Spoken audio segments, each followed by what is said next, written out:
Namaskar, this is Akhilesh Bhargava again. Welcome to Tidbits on Business and Finance with me. Uday Kotak, Asia's richest banker, while speaking at a seminar on corporate governance, spoke about what ails corporate governance in India. He stated that in India, we have a 6-layer structure of corporate governance, the architecture of corporate governance as he calls it, which to him consists of the company management, the board of directors, the auditors, the rating agencies and the regulators. And he says that these 6 layers have not performed up to the mark in recent times. He finds that all the layers of corporate governance in India have been below the mark in India, leading to corporate failures that we have witnessed with very boring regularity. And in this particular structure of corporate governance, he says that the weakest link has been the auditors. He says that in this fiduciary structure of corporate governance, accounting has also been a weak link. So according to him, audit and accounting, which go hand in hand, have been the weakest link in the chain of the entire structure of corporate governance in India. And that to him has led to corporate failures very often, whether on the equity front or on the debt front. And according to him, perhaps this poor performance of audit, or audit being the weakest link in the corporate governance structure, has been due to the fact that auditors govern themselves, they regulate themselves. Auditors who are members of the Institute of Chartered Accountants of India have been regulated by the ICAI itself in the matter of their conduct, discipline or misconduct, and that he says is the reason why the link of audit in corporate governance has been weak. What Uday Kotak says is the very obvious. We have seen so many corporate failures, scams and frauds happening in India in recent times, and every time the arrow points to the auditors having been either complicit, compliant, negligent, careless or siding with the management. Take the case of the $2 billion Nirav Modi scam. It occurred at one single branch of Punjab National Bank, which was audited by many auditors year after year for many years.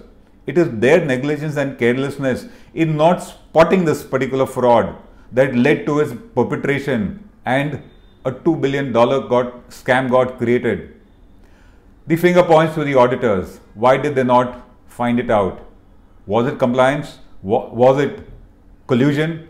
Was it a case of inducement? We really don't know. But the fact is, the auditors did not spot it for many years. Take the case of ILFS. Things started going wrong in ILFS from 2012. But right up till 2018, auditors certified its balance sheets as true and fair. Those balance sheets never contained the truth, but the auditors certified it, and the allegations come also against the auditors, apart from the top management which was criminal in its conduct. But the allegation against the auditor then comes is, how did you not spot it out and report it? That is why the CVC, in its recent report on the top 100 banking frauds in India, very often mentions that the fraud has occurred because of the connivance and complicity of the auditors who did not raise any alarm and they sided with the management. In this entire functioning of auditors in India, they are a very crucial link. They are the watchdogs who are supposed to bark if something goes wrong. It is they who certify the financial statements of a company to be true and fair. And if they find something to be wrong, they are supposed to report it. They are supposed to raise the alarm bells. And we have a situation where the watchdog did not bark. The watchdog preferred to be a mute spectator. And in this process, all the misconduct, malpractices of the management of those particular organizations went unnoticed for years, till a time came when it became so big that even the organization collapsed. Take the case of ILFS and point. The fingers point to the auditors. What were you doing? Why did you not report? And going by the sequence of events, it does look like these were not some very sophisticated, technologically well-laid frauds that the auditors could not have spotted it. They chose to remain silent. For what reason, we wouldn't know. But that negligence itself is misconduct, it could be criminal also. Because of this kind of a negligence, connivance of the auditors, a number of them are under investigation by the regulators as well as the criminal investigation agencies like the CBI, SFIO, etc. It's not just large Indian homegrown firms which are under this kind of an investigation, but it also includes all the big four multinational accounting firms. They are facing charges of misconduct, they are facing charges of carelessness, negligence, and siding with a management that indulged in criminal practices, criminal malpractices.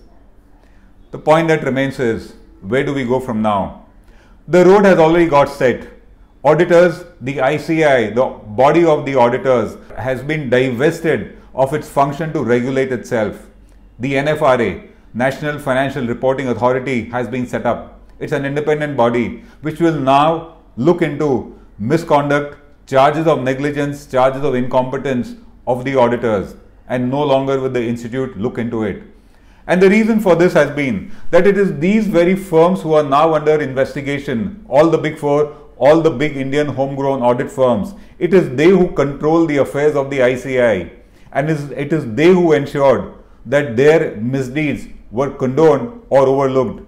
And the institute is paying a price for this kind of a misconduct of all those who looked after the affairs of the institute. The NFRA will now look into any cases which are in respect of misconduct of statutory auditors. We hope that by virtue of these measures, the trust of the public is reposed in the seal and signature of the auditor, because unless the trust of the public is not restored in the seal of the auditor, the audit profession, the audit function will continue to be the weak link in the chain of corporate governance, as Uday Kotak points out. This is Akhilesh Bhargava signing off till we meet again. Namaskar.